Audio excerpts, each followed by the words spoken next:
సేమియా పులావ్ చేస్తానండి. ఎలా ఉందో చూసి కామెంట్ చేయండి. ముందుగా ప్యాన్ పెట్టి ప్యాన్ హీట్ చేసుకుందామండి.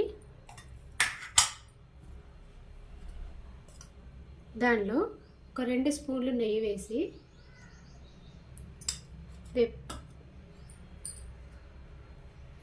ఒక గ్లాస్ సేమియా వేస్తున్నానండి. ఫస్ట్ సేమియాని వేపుకుందాము.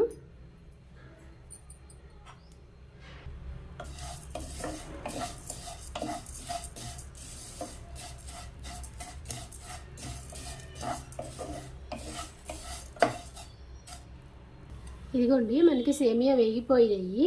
మనం ఇప్పుడు తీసి వేరే ప్లేట్లో పెట్టేసుకుందాం. ఇప్పుడు మళ్ళీ అదే ప్యాన్లో ఒక 2 స్పూన్లు నెయ్యి,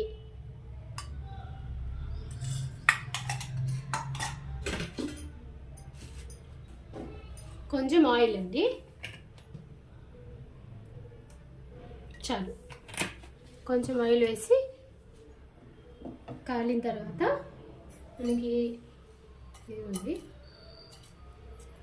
లవంగాలు, చెక్క, లవంగాలు, యాలకులు, బిర్యానీ ఆకు అండి. ఈ హోల్ గరం మసాలాని వేస్తున్నాను.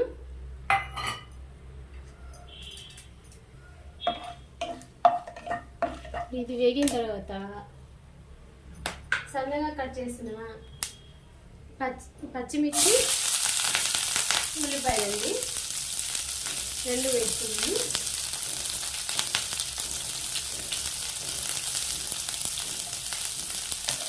ఇది కూడా మనకి కొంచెం కలర్ మారేంత వరకు వేసుకున్నానండి.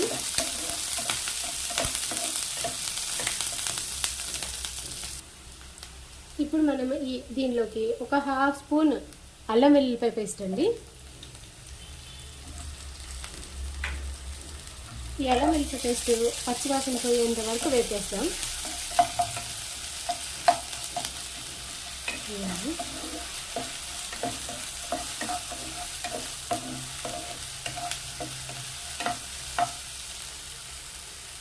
ఇప్పుడు మనం కొంచెం పుదీనా వేద్దామండి. పుదీనా, కరివేపాకు వేద్దాము. ఇప్పుడు దీనిలోకి కట్ చేసుకున్న క్యారెట్ ముక్కలండి.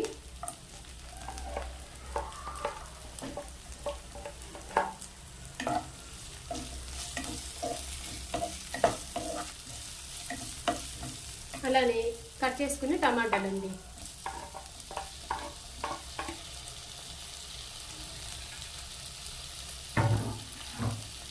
ఈ 2 కొంచెం మగ్గేంత వరకు వేపుదామండి. నా దగ్గర టమాటా, క్యారెటే ఉంది. ఇంకా అన్ని వెజిటేబుల్స్ కూడా వేసుకోవచ్చండి. మనకు నచ్చిన వెజిటేబుల్స్ అన్నీ వేసుకోవచ్చు దీనిలోనే.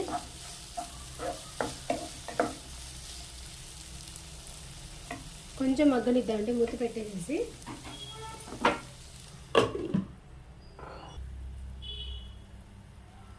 ఇప్పుడు మనం ఒకసారి మూత తీసి చూద్దామండి.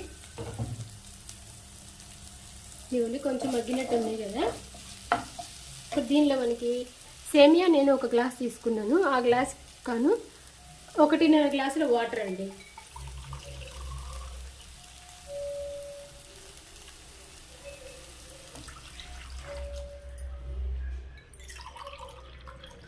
ఒకటిన్నర గ్లాసుల వాటర్ పోస్తున్నాను. ఈ వాటర్ మనకి మరగాలండి. దీనిలోనే తగినంత సాల్ట్ కూడా వేస్తున్నాను. ఇదిగోండి, తగినంత సాల్ట్ వేస్తున్నాను. ఒక్కసారి కలిపేసేసి అంత 10 నిమిషాలు మూత పెట్టేసి వాటర్ బాగా మరగనిద్దాం.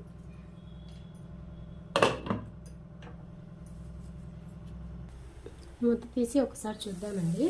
ఇదిగోండి, వాటర్ బాగా మరిగాయి కదా. మనకి మరుగుతున్నప్పుడే మనం సేమియా వేయాలండి. లేకపోతే అవి ఏమవుతుందంటే ముద్దగా అవుతుంది సేమియా అంతాను.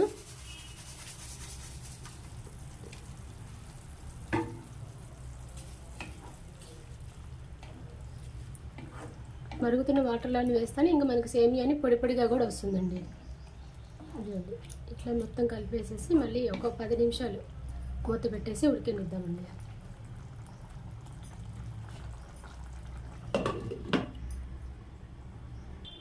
ఒకసారి చూద్దామండి. ఇప్పుడు అయినట్టే, కానీ కొంచెం మధ్యలో మనం కలుపుతూ ఉండాలండి, లేదంటే మాడిపోతుంది ఇది. ఒక 2 నిమిషాలు మూత పెట్టేద్దాం. ఇదిగోండి ఇట్లా అయితే సరిపోతుందండి. ఇంకా స్టవ్ ఆఫ్ వేసేద్దామండి మనం. అంతే అండి, ఎంతో ఈజీగా క్విక్గా అయిపోయి సేమియా పాలా రెడీ చేశానండి. మీకు నచ్చితే కనుక లైక్ చేయండి, కామెంట్ చేయండి. Thank you.